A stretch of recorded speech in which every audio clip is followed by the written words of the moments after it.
Hi everyone. I've been receiving a question frequently, and to be honest, this is a question I get at least weekly over the last few years. And the question is, what are your thoughts on the NuStep or recumbent bicycles?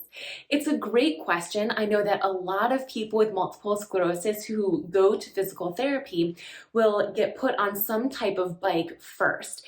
It could be a recumbent seated reclined bicycle, or maybe a stationary bicycle, or the stepper bicycle. This is a really common thing that orthopedic or traditional physical therapists will give to their clients with MS. And I do have some really great thoughts on this that you're not going to want to miss.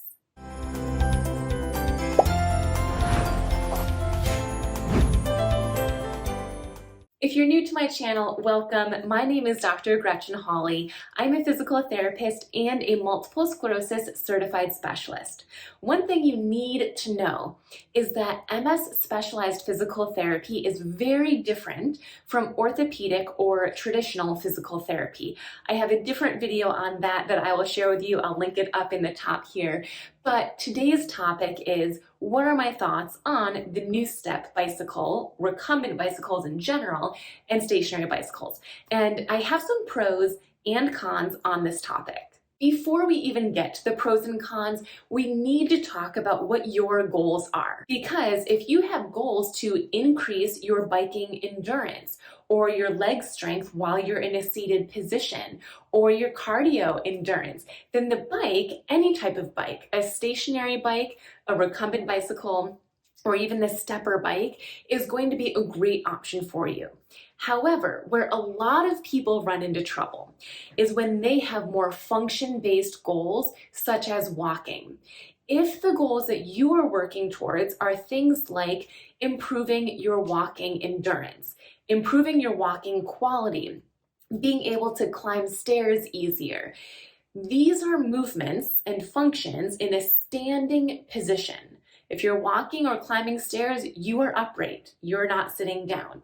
So there are some pros and cons to these recumbent or seated bicycles for those of you with these goals.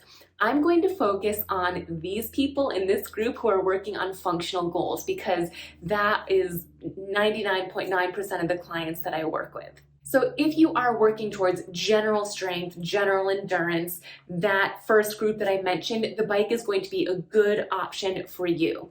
However, if you are someone working on improving your function of walking, stair climbing, transfers, the bike is going to be good for you to do before your MS specific exercises. But please know that simply sitting on the recumbent bicycle is not going to help your walking. It is not a functional exercise. I do like the recumbent bicycles for cardio.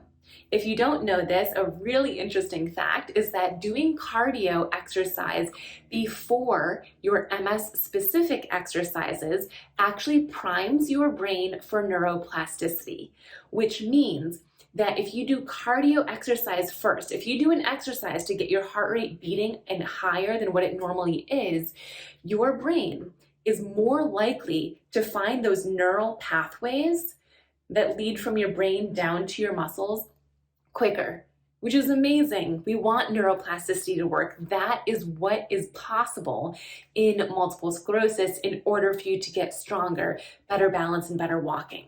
So we do know from research that doing cardio first is beneficial. Just so you know, at the time of my recording this, there are no specific guidelines.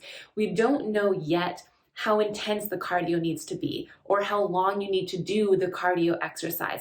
We just simply know that cardio or aerobic exercise is good to do first. So one way that you can get cardio is through a recumbent or stationary bicycle. But there are also other ways. I personally really like getting cardio exercise in simply by moving my arms, pumping my arms forward, punching them. I start all of my exercise classes with cardio exercise first. If you haven't yet, I'm gonna tag a video up here with my MS specific exercise class. You can go ahead and try it out and you'll see what I mean. So for those of you with functional goals of improving your walking, your stair climbing, your transfers, the bike, any type of bike, is going to be good for you to do, but purely for cardio. I can't tell you how many times I've heard clients say to me, I've gone to physical therapy and it didn't work for me. And I even can do my recumbent bicycle for 30 minutes and put up the intensity really high. I'm so good at it, but my walking's not any easier. And that's simply because it's not a functional exercise. When you are sitting on a recumbent bicycle or a stationary bicycle, you can improve your strength in a seated position. But oftentimes that does not carry over to when you are standing.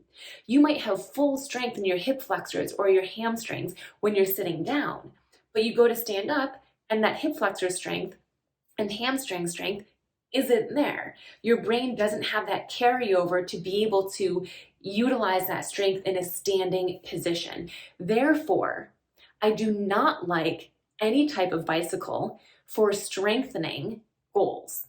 You need to be doing strengthening based exercises in a standing position or in a seated position, but with specific muscle groups targeted.